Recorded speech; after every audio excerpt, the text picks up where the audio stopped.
Well, good morning. Welcome to Live Church. You're watching online or gathered here in person. We're so glad each and every one of you have chosen to worship with us at Live Church today. Well, someday you're going to need one. Someday you're going to need a miracle. It might be a miracle in your marriage, a miracle in your finances, a miracle in your job, a miracle with your health, a miracle with your kids. I'm not sure what it is, but someday you are going to need one. Today we're going to talk about principles of a miracle. So glad you're here at Life Church today. We continue our series called The Marks of Following Jesus. It's a series through the book of Mark, the Gospel of Mark, one of the Jesus stories. Matthew, Mark, Luke, and John. We're looking at Mark, and it's about a new king who's giving us a new kingdom and challenging us on a new mission. And that's what the book is about, and we're walking through this, and we are 2 years into the 3-year ministry of Jesus. We're just in chapter 6, and we're already 2 years into his ministry. Pastor Keith was here, Pastor Tim actually last week talked about how Jesus sent the disciples out on some mission journeys all around the Sea of Galilee and the area of Galilee, and they were out teaching and they were out performing miracles, and now it's time for a little bit of a break. And we start seeing a transition about this time in the Gospel of Mark. A lot of work's been done in Galilee, but now we're going to see him withdrawing from Galilee time and time again. Because why? Remember Herod Antipas had just beheaded John the Baptist. Religious leaders are now opposing Jesus. The people have become fanatical. They're following Jesus. They need rest, and he needs to prepare his disciples. He starts a series of withdrawals and pulling back a little bit. We're going to see that here in the weeks to come. Remember, Life Church, we talk about the life path, and we see this life path. It's a kind of an illustration of the ministry of Jesus, where he spends the whole year in this first level we call it experience, and that's where he tells people to come and see, come and see my miracles, come and see and experience my teaching. It's all about experience. For a whole year, he's going to people just saying, hey, come and see, come and experience what I have to offer.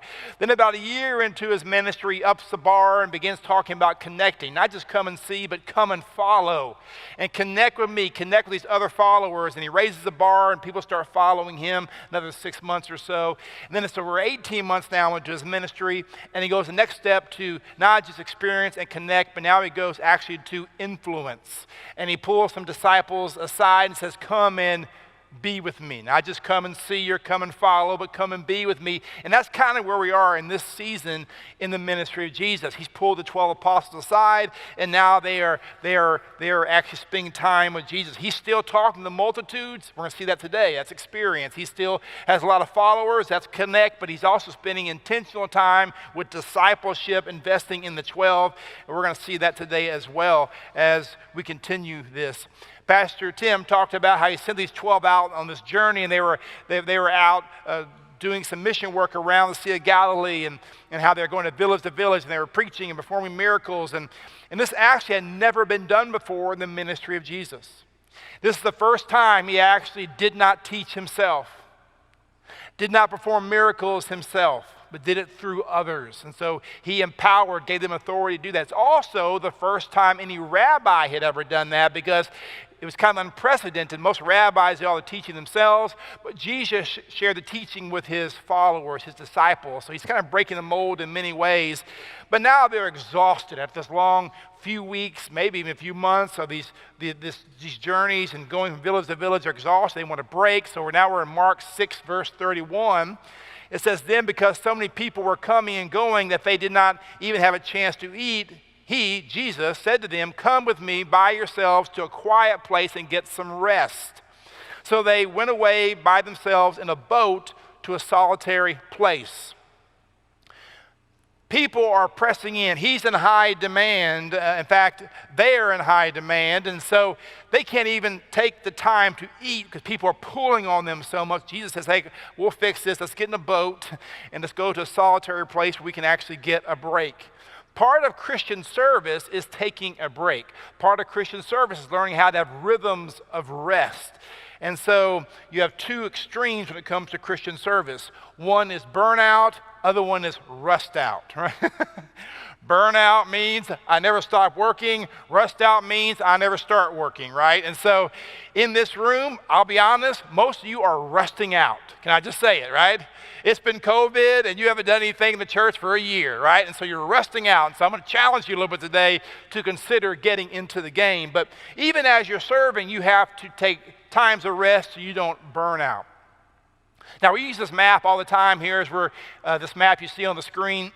Whenever we're in this series, it's a map of the entire area of Israel, of Palestine, but we're up in the northern end. You might realize, hey, almost this entire series we've been up north, and Jesus spends most of his time up north, kind of where he comes from there, in Nazareth, is in Galilee. They'd just been in Capernaum. They're going to get in a boat and go in the Sea of Galilee, which is really a big lake, to a place called Bethsaida. In fact, let's zoom in. This next map here shows you a little more if you zoom in. Capernaum's here on kind of right in the northern end of the Sea of Galilee. They're going to get in a boat and just kind of hop over about 5 miles to the area close to Bethsaida is where they're going to end up. He's trying to just get away from the crowds. But the problem is they get in a boat and they're just kind of hopping over to Bethsaida. But the problem is in the northeast corner of the Sea of Galilee, people can see them. So what are they doing? They're running ahead. So these mobs of people are running on the seashore, right, following them as they're in the boat trying to get away from the people, right? And they just can't seem to get away. In fact, we see that actually in the next verse, verse 33. But many saw them leaving on their boat, recognized them, and ran on foot from all the towns and got there ahead of them. So all the towns between basically Capernaum and Bethsaida, they're running along the way, and they're posting on Facebook and sending out tweets, right? And so, right, hey, Jesus is heading over to Bethsaida. We can see him, and they're running, and they actually, the crowd is there waiting for them. It says they recognized them. It's important we recognize that. They recognize them, not just Jesus, but they recognize the disciples too. Now it's not just Jesus. Now he's using his disciples, and they're on this mission tour, the ones who are teaching, the ones that were actually healing people. So they recognize all Jesus and his followers as well. And they have run there, some of them for miles. They're astounded by the teaching. They're amazed by the miracles, and now they're there. Verse 34, when Jesus landed and saw a large crowd, they beat him there, right? They're there waiting. He had compassion on them because they were like sheep without a shepherd. So he began teaching them many things. Think about this. You're exhausted. You've been working. You just want to get away from people. Get away from it all. You get in a boat, you kind of scurry over, and then all of a sudden there are all these people out here. What would your reaction be? Mine would not be compassion, right? Frustration. These people are a nuisance, right? They won't leave me alone. This is convicting because even while he's trying to take a break, he can't get a break. He has no privacy. And it says here, amazingly, he had compassion. Compassion on them because they were like sheep without a shepherd. And so Jesus is the good shepherd. He is the true shepherd. And they're the sheep and they have no direction. So he begins to teach them. And in the Gospel of Luke, he fills in some of the story, not just teaching, but teaching about the kingdom of God. And Luke even says, and healing some. So he's teaching and healing. That ministry continues. And it says the number of them down in verse 44 was 5,000. The number of the men was 5,000. Now, the men was 5,000. This is a large crowd. If you read Matthew's gospel, Matthew tells us it wasn't just men, there were also women and children there. And so if you have 5,000 men, you could have 10, 15, possibly 20,000 or more people who are actually there. This is a large crowd. In our day and time of mega crowds, we don't think much of 15 or 20,000, but in that day and time, you didn't have 15,000 people crowds. It was extremely rare, 20,000 people, definitely not for someone who was teaching. And so no other single miracle that is ever recorded about Jesus has this many eyewitnesses. We're about to see a miracle. It has a lot of eyewitnesses. Verse 35, by this time it was late in the day, so the disciples came to him. This is a remote place, they said. And it's already very late. It's already very late. And so it's a remote place, it's very late, and What are we going to do? It's after 3 p.m. already. Verse 36, send the people away was their response so that they can go to the surrounding countryside and villages and buy themselves something to eat. And so in their haste, the people are running to catch up with Jesus. They didn't pack anything to eat, so now they're hungry. And they've been out there all day listening to his teaching, engrossed in what he had to say. And so now you have a problem. You got a big crowd, and now the big crowd is hungry, right? And when people get hungry, they tend to get grouchy. Is that not correct, right?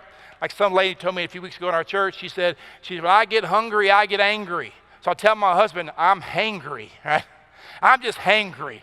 So he knows we need to have something to eat here, right? So you got a lot of hangry people here. Jesus, we got a problem here, right? Here's the problem, Jesus. You're long-winded, right? That's the problem, right?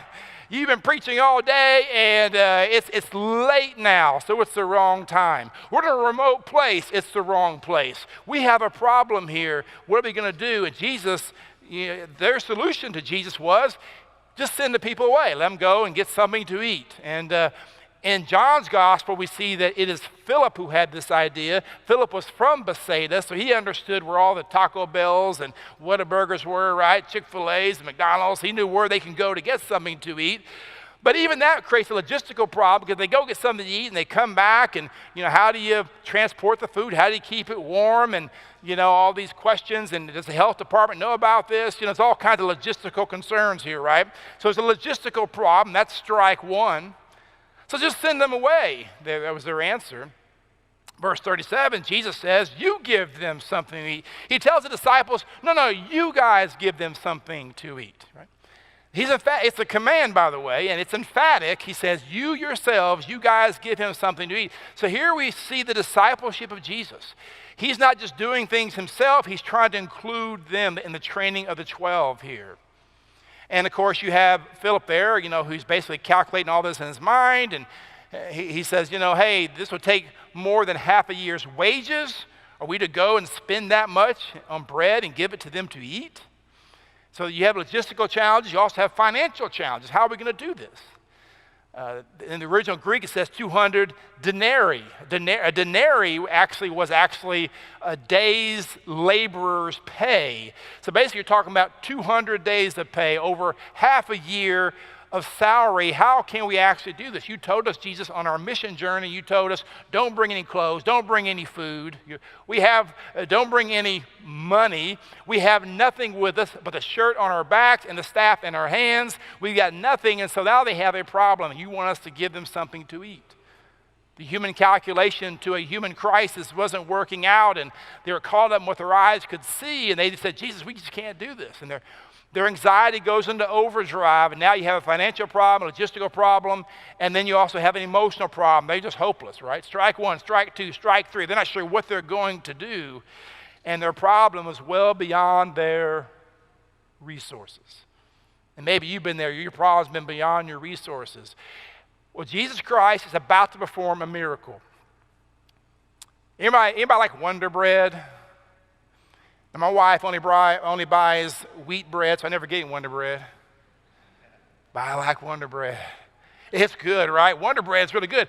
Now, you might like Wonder Bread, but let me tell you something. Wonder Bread does not compare to the original Wonder Bread. And our story today is the original Wonder Bread. We're about to read about some awesome Wonder Bread. We're about to read about the most witnessed and most famous miracle, except for the resurrection, in the ministry of Jesus. It's the most witnessed. You're talking about 15, 20,000 people. No other miracle had that many eyewitnesses. It's also the most famous. It is the only miracle, except for the resurrection, that appears in Matthew, Mark, Luke, and John. All four gospel writers share and tell this story. That's how big this miracle is. It's a huge miracle. Jesus Christ, at the very height of his popularity, religious people have rejected him, government officials are rejecting, and people will start rejecting soon. But right now he's still, as you can tell, very popular, can't even have a time of rest. And this is a huge miracle here. And from the story, we're going to pull out a few principles. If you have your app, you can look at the outline and fill these in as you go. But I want to leave you a few principles involved in miracles. And the first one is desperation. That is, I admit that I have a need. You say, well, that's an obvious starting point. It's an obvious starting point, yes, but the reality is many of us don't admit we have needs, right? We deny we have a problem, we ignore it, we hide it, we blame somebody else. You have to come to the point, like these guys did, Jesus, we just don't have it. Logistically, it doesn't work. Financially, it doesn't work. Strike one, strike two, strike three. We have nothing here to feed these people with. You have to admit you have a need. Do you admit you have a need today? Can you today say, I have a need in this area, and name it? I've got a problem here in my marriage, with my kids, in my job, in my personal life, in my spiritual life. I have a need. Can you get there today? That's the beginning of a miracle. Matthew 7:7, Jesus says, ask and it will be given to you.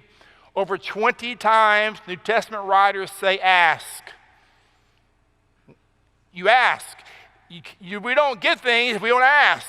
You can't ask unless you admit you have a need. And so we have to start thinking differently and say, I need to start admitting I have a need and start asking God to intervene. That's the first principle. Verse 38, it says, Jesus says, how many loaves do you have? Go and see. When they found out, they said 5 and 2 fish. So Jesus Christ sends them on a scavenger hunt, right? Looking for how many loaves of Wonder Bread are out there, how many loaves of bread are out there, and just to prove to them they didn't have anything, really. And in John's gospel, he tells us it is Andrew who finds his little boy. In John 6, verse 8 is recorded for us, and 9, another of the disciples, Andrew, Simon Peter's brother, spoke up, here is a boy with 5 small barley loaves and 2 small fish. But how far will that go among so many? 5 small barley loaves. We're talking about 5 barley muffins, pita flatbread, not much. And you have these 2 fish, probably either dried or smoked or pickled. Here we're talking about crackers and sardines, you know what I'm saying? We're talking about a poor man's meal, and it really was. It was a pathetic provision for a multitude. Now, we don't know this, but every time I read this story, I kind of think, really? Are you telling me nobody else had any food? Some people had some, they had some Rudy's barbecue, right? Some Torchy's tacos. Someone had some food in there and they're just hiding it, right? Because they didn't want to share what they had. That has to be the case. And yet, they come up with this little boy's lunch. 5 muffins. 2 sardines. What a dumb idea, right?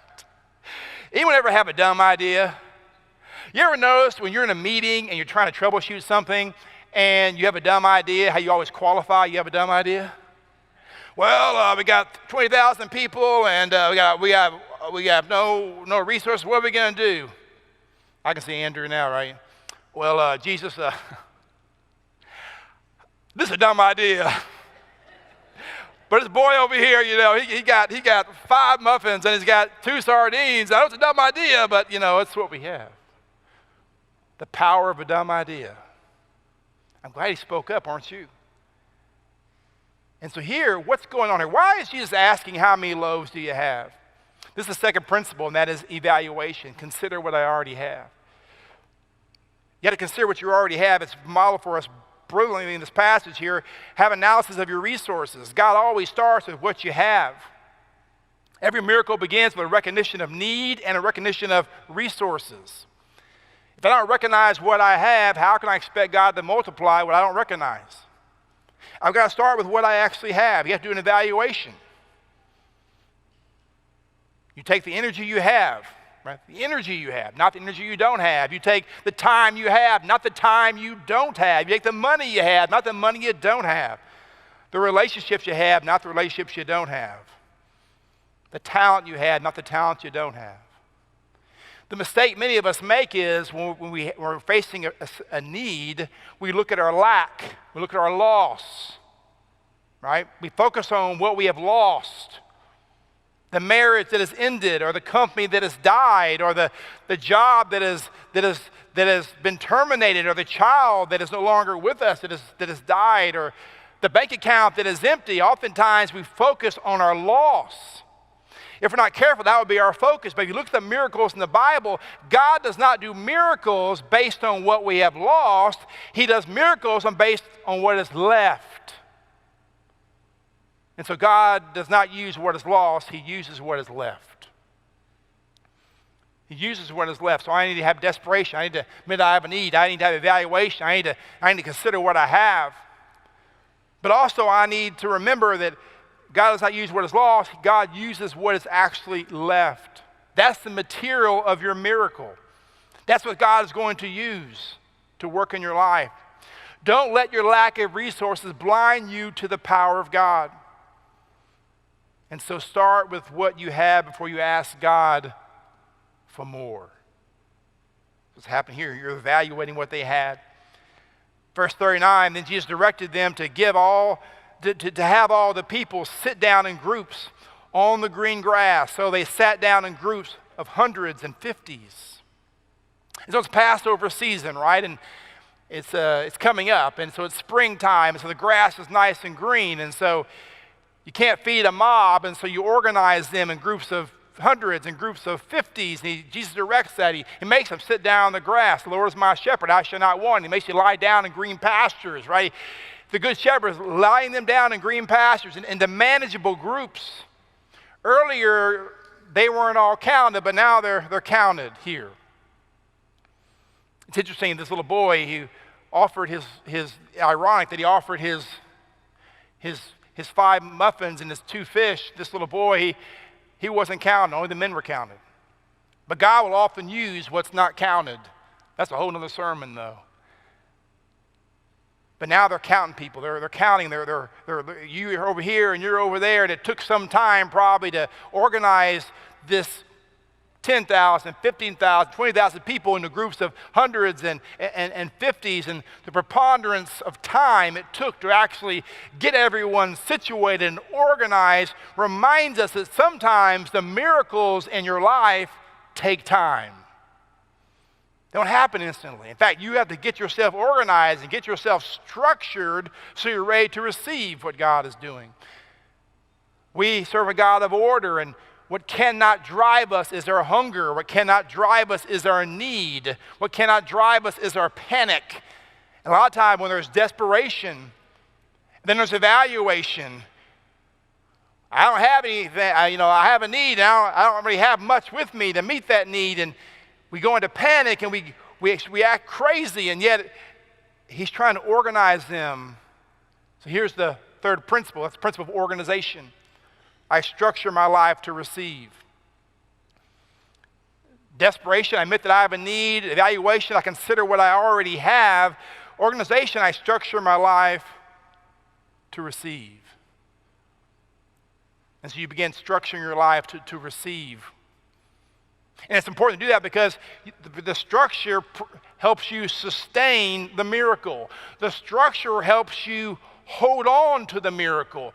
If you don't have any structure, the miracle might pass right through your hands, and you don't even realize you missed it because you were so disorganized and panicked you didn't see it fall through your hands. They position themselves for a miracle. So I have to position myself to hold the weight of what God is going to do. God was about to do something real significant here, make some Wonder Bread, but they had to be organized and structured and positioned to receive the weight of what God was about to do. And this might be really abstract for you. Let me make it very practical for you. If you need a miracle in your finances, we have something in our church called Financial Peace University, FPU. You should take FPU. Because Financial Peace University actually will help provide structure and organization so you can hold God's financial provision for you. If you need a miracle and you're stuck somehow in some hurt habit or hang-up and you need to break some addictive hold or some compulsion or a bad habit in your life, every Thursday night we have Celebrate Recovery. We call it CR right over here. Every Thursday night, meets every Thursday no matter what. And that is a structure, a place for you. It is a positioning for you to receive deliverance in whatever area that is for you. If you need a miracle in your marriage, you need to see a counselor. You should go talk to a counselor. Talk to one of us. We can refer you. We can counsel you ourselves and also refer you. But you need to have that structure. People oftentimes have desperation, they have evaluation, but they don't have organization. And so when God does start working, they can't experience and hold the weight of that miracle because they don't have organization. And that's exactly what we see happening in the story. He was adding structure and positioning them to receive. You know you're operating in faith when you position yourself to receive from God. Desperation and evaluation is not operating in faith, but organization is. I'm going to position myself to receive from God. And then verse 41, taking the 5 loaves and the 2 fish, he takes the 5 loaves and the 2 fish from this little boy. Now, I don't know why this little boy gave up his crackers and sardines. Maybe preferred peanut butter and jelly, I don't know. We don't know why he gave it, but we know he did actually give it up. And that is the 4th principle, and that is presentation. I give God whatever I have. I give God whatever I have. Desperation, I admit that I have a need. Evaluation, I consider what I already have. Organization, I structure my life to receive. But presentation, I give God whatever I have. He didn't have much, but he gave him what he had. Again, I already said earlier, I doubt in that crowd that size that no one had any food. This boy is not the hero of the story because he actually had the biggest gift or the best gift. He's a hero in the story because he actually gave it to God. Somebody probably had some Rudy's, somebody brought some Torches Tacos. They had better, probably even bigger meals, but he's the hero because he took what he had and he gave it to God. His mother that day when she was making his sandwiches or making his sardine and cracker lunch, she probably had no idea she was preparing the seed for a miracle. But this little boy gives what he has. God can use whatever you give him for a miracle. In Luke 16:10, Jesus says, whoever can be trusted with little, very little, can also be trusted with much. Whoever can be trusted, whoever is faithful, that word means, with very little can be trusted with much. Very little, those 2 words that make it, they're really only one Greek word. It's a superlative. It's an est word. Est, tiny est, small est, little est, right? It is the smallest thing there is. If God can't trust you with the small things that you have, why would he trust you with much more? That's the idea. Give him the small stuff you have and let him give you more is the idea with there. The principle is not, I will trust God when I have enough later, but rather I will trust God with what I have now. Oh, Pastor, when I win the lottery, we're gonna help the church build the Life Center, right? A Life Center to serve a whole community. You know, when I win the lottery, you're probably not gonna win the lottery, right? Because if you don't trust God, what you have now, the little you have now, why is he gonna give you more? That's the whole idea that he's trying to make here is do what only you can do and then trust Jesus to do only what he can do. Do your best and trust him with the rest. And so I make a presentation, I make a donation. We always see everything around us, all the need. We see everything and think we can't do anything, but all we have to do is one thing. Give him what we have. God, this is not the marriage that I expected. It's in crumbs, it's crumbling, but I thank you for it, and I give it to you. God, this is not the job that I thought it was going to be, I anticipated, but I'm going to thank you for it, and I'm going to give it to you. God, my kids,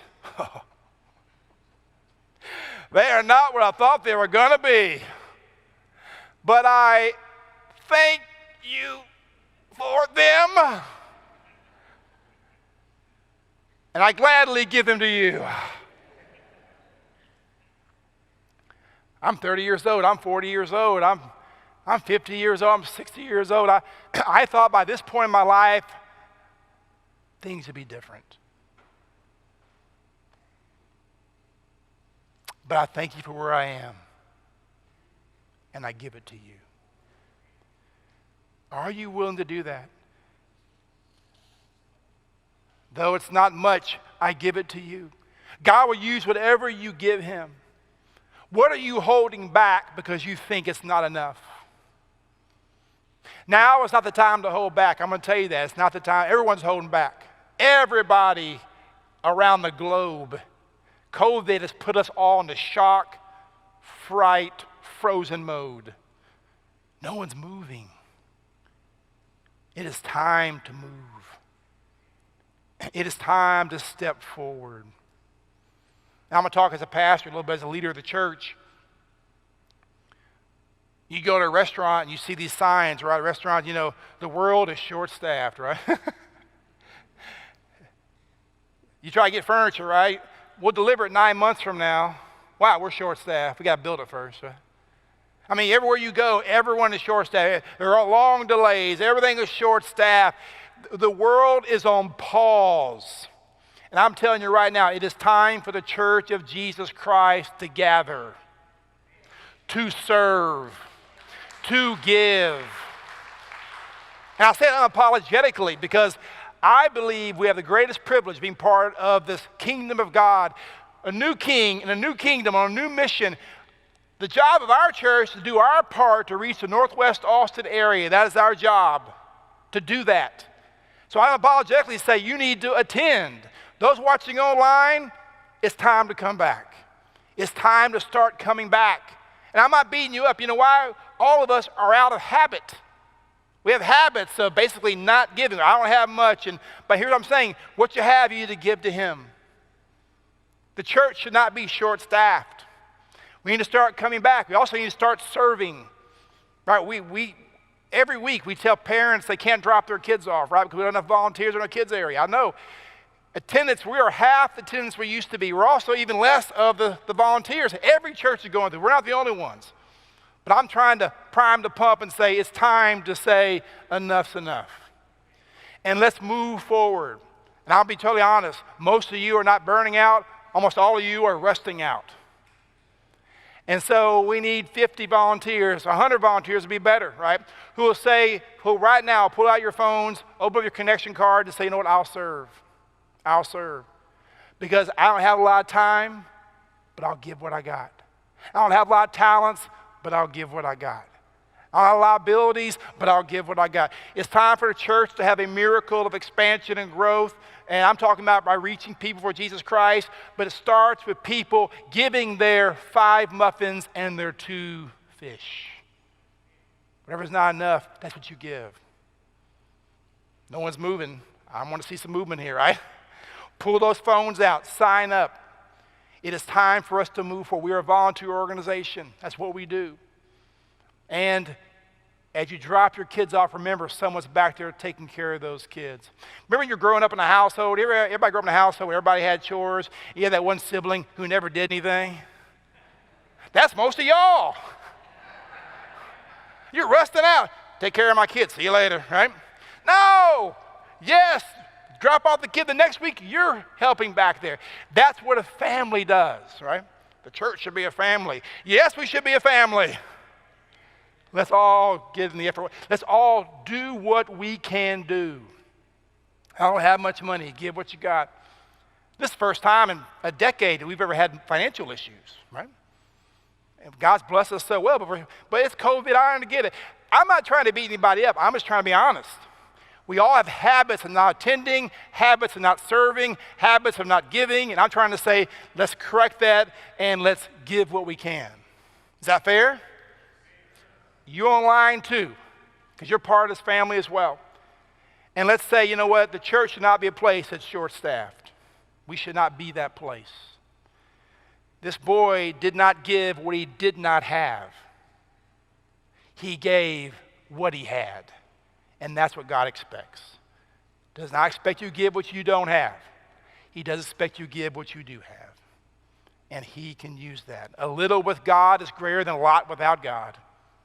And so give him what you have. You can hide your Rudy's barbecue all you want. And some of you are doing that. But I'm telling you, that's not the way God works. There has a kind of presentation in giving him what you have. And I love it. This boy gave him God. He gave Jesus what he had, and the boy got out of the way. I love that. He just got out of the way. Had it been me, I would have given it to Jesus and go, Jesus, by the way, if you cut the crackers this way, they go a lot further. Cut the sardines this way, Jesus. No. Just give him what you have and just get out of the way. Let God work. Before asking God to do the impossible, first, you do what's possible. And you give what you have. Verse 41, taking the 5 loaves and 2 fish and looking up to heaven, he gave thanks and he broke the loaves. Here's Jesus Christ acting as the host of the banquet here. And he picks up the loaves and he thanks God for them. I already talked about that, right? He thanked God for what was not enough. That's extremely convicting for me. When's the last time you thanked God for something that was not enough? This isn't working out, God, but I'm going to thank you for it. If we cannot be thankful for what we have, why would God give us what we don't have? He thanks and he breaks. In fact, in the Greek language, it doesn't even say thank. It actually says he blessed it and he broke it. He blessed it and he broke it. That's a whole nother sermon. But I'll tell you this, the person who refuses to be broken is the person who refuses to be blessed. The reality is the blessing is in the breaking. The most blessed people I know are often the most broken people. They've been through some stuff. And so a lot of times we have to just give ourselves up. Say, God, here it is, all I got. Bless it, break it. I don't really thank God. I don't like to thank God for the breakings in my life, but I should, because that's where the blessings come. And it says, going on the verse, then he gave them to the disciples to distribute to the people. He also divided the 2 fish among them. And so he blessed it, he broke it, and then he gives it to the disciples. In the Greek language, it's very interesting. The blessing and the breaking, that was just basically a single act, is instantaneous. But the distributing to the disciples was actually continual, was continuous. One breaking, but ongoing multiplication was happening. Jesus was the creator of the meal, they were the waiters. He was the manufacturer, they were distributors. And he was giving his disciples, and they were actually, remember he told them, you give them something to eat. They were giving them something to eat as he broke it and began. The miracle now is happening, right? One breaking, but multiple distributions happening, one after another. So here we have the other principle of miracles, that's multiplication. I expect God to multiply it. Desperation, I admit I have a need. Evaluation, I consider what I have. Organization, I structure my life to receive. Presentation, I give God whatever I have. And then multiplication, I expect God to multiply it. I did not say I demand God. Don't hear what I'm not saying. God's not yours to demand. He's not mine to demand. All I'm saying is, whenever we give what we have to God, we can expect God to multiply it in some way, to use it in some way. It might not be sufficient in your hand, but in his hands, it's more than enough, and it will be sufficient. And that little boy is sitting there. Can you imagine that little boy? He's like, awe and wonder, this little boy watching like a tennis match, straining his neck, going back and forth, watching this happen. And it says in verse 42, they all ate, and were satisfied, even the teenagers, right? That's how you know it was a miracle right there. Even the teenagers were satisfied, right? Like Thanksgiving dinner, it's time to take a nap now, right? And it says in verse 43 that the disciples picked up 12 basketfuls of broken pieces of bread and fish. The number of the men who had eaten was 5,000. Not only were they satisfied, there was surplus. there was surplus. 2 fish plus 5 loaves plus Jesus equals enough. In fact, it equals satisfaction and surplus. They had these 12 baskets. You have 12 disciples. They each can carry a basket with them. We're going to see that next week. The great miracle of Jesus Christ walking on the water. We're going to see that next week. And these baskets are going to come back to us next week. We're going to see what happened with these leftovers. You can live on the leftovers. That's a whole other sermon as well. Right? The power of living on the leftovers, the importance of saving the scraps and remembering what God has done.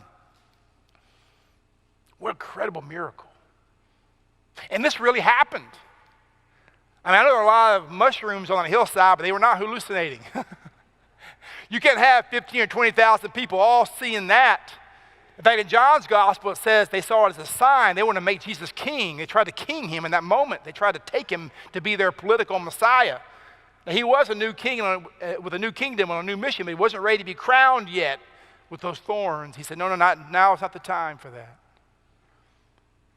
Do you believe that Jesus can take your not enough and make it enough? Mark 10:27, Jesus said, with man this is impossible, but not with God. All things are possible with God. Do you believe it? Do you believe God can work? Disciples they'd forgotten who was with them. They were panicking, logistical problems, financial problems. How are we going to feed all these people? They forgot who was with them. They're looking for Ronald McDonald and Colonel Sanders, right? And Jesus right there is with them. And they missed that he could help them. In John's gospel, it says that they began coming after Jesus because they wanted more food. They wanted him to give him, you be our provider, you provide for us. And so the next day, he uses this as an illustration. We see it in John's gospel, John 6:35. Jesus declared the very next day, I am the bread of life. Whoever comes to me will never go hungry. I will satisfy you, he says. And there we see declaration. I seek the provider more than the provision. I had to end with that because that's really important. We include that. Desperation, I admit I have a need. Evaluation, I consider what I have. Organization, I structure my life to receive. Presentation, I give whatever I have to God. Multiplication, I expect God to multiply it. But declaration, I must always seek the provider more than the provision. In other words, you don't just seek the gift, you seek the giver. He said, I'm the bread of life. You understand, all this stuff is a picture of me. I'm the one who is your ultimate provider. And God is our provider. He's Jehovah Jireh, the Old Testament called him. The God, our provider. He is the one who provides us with things. Jesus had told them this back in Matthew 6:33, but seek first his kingdom and his righteousness, and all these things will be given to you as well. He already told them this months earlier.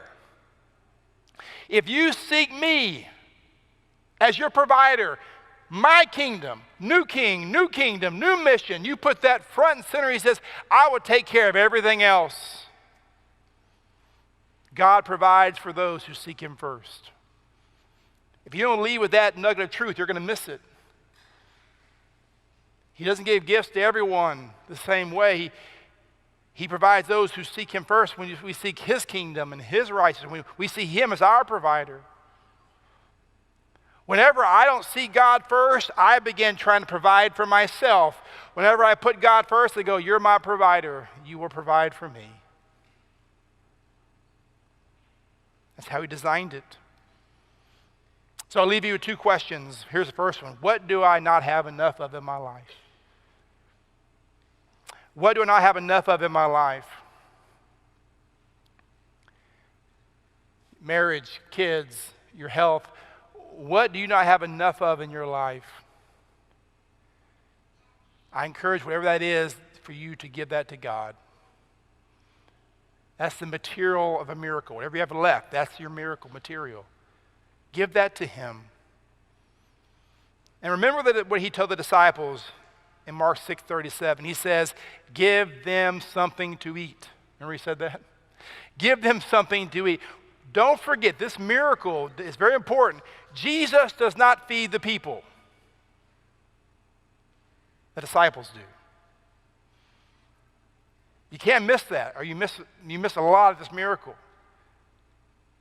He manufactured, but they distributed. The whole point was he's trying to train them. And what we're reminded of, God does miracles through his people, which means God can use you to be a miracle.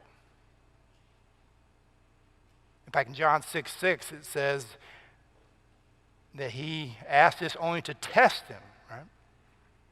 Jesus was, in the context, he was testing his disciples in this moment. You give them something to eat. He's trying to test them. Are you willing to actually be a vehicle, an instrument of my provision? So what if what I'm waiting for God to do for me, God is wanting to do through me? Is a question I have for you. I'm just waiting for God to come through for me. You might be waiting a long time. Maybe what you want God to do for you, God wants to do through you. Maybe you're part of the answer to your marriage issue, to your financial issue, to your neighbor who doesn't know Jesus Christ, to your friend who has a problem. You can pray for them. Why isn't God doing something? Maybe he's one that wants to do it through you. You feed them. You go do what he told his disciples. Today, we celebrate the God of miracles. And you could be a part, and he invites you to be a part of his miracle work. We have a prayer and care room back here in the back as our worship team gets back in place. If you have a question about following Jesus, have any questions about any of that, what it means to be a follower of Christ, we encourage you to go back to the prayer and care room. If you have a prayer need we can pray with you about, maybe you say, I've got a need, I need someone to pray about, we encourage you to come back to our prayer and care room as we wrap this service up. This is a time we respond to God, time that we respond by giving him our hearts, giving him our affection. You can give on your app, give in the giving stations in the back as you leave. But the time we say, God, I want to respond to what you have told me today. Let's pray. God, we thank you for this truth that you have given us here. God, for those in this room, I pray that you would walk us through these principles and help us live these out. That, Lord, may we have a sense of desperation. May we admit right now in this room where we have need. May we just tell you. Evaluation, Father, may we consider what we already have. Not what we have lost, but what do we have left? What do we have? Organization, Father, may we structure our lives to receive from you. There are people in this room who need to call a counselor. They need to go to CR, Financial Peace University. They need to join a group, start reading the scriptures, create some structure in their life for you to work. Presentation, I give God whatever I have. Father, forgive us for saying it's not enough. May we take what we have and give it to you. And multiplication, may we expect you to multiply it. Believe you'll multiply it. In declaration, we declare as we end the service that you are our provider, that you are more important than any provision that we desire. And so we end the service, Father, by singing and confessing that we believe. We believe you are a God of great miracles. We believe you are a God that can work. So Lord, instead of just saying, God, work in my life, may we also yield ourselves to you and say, God, will you work through me? We pray this in the name of Jesus Christ, the Lord of miracles. Amen. Will you stand?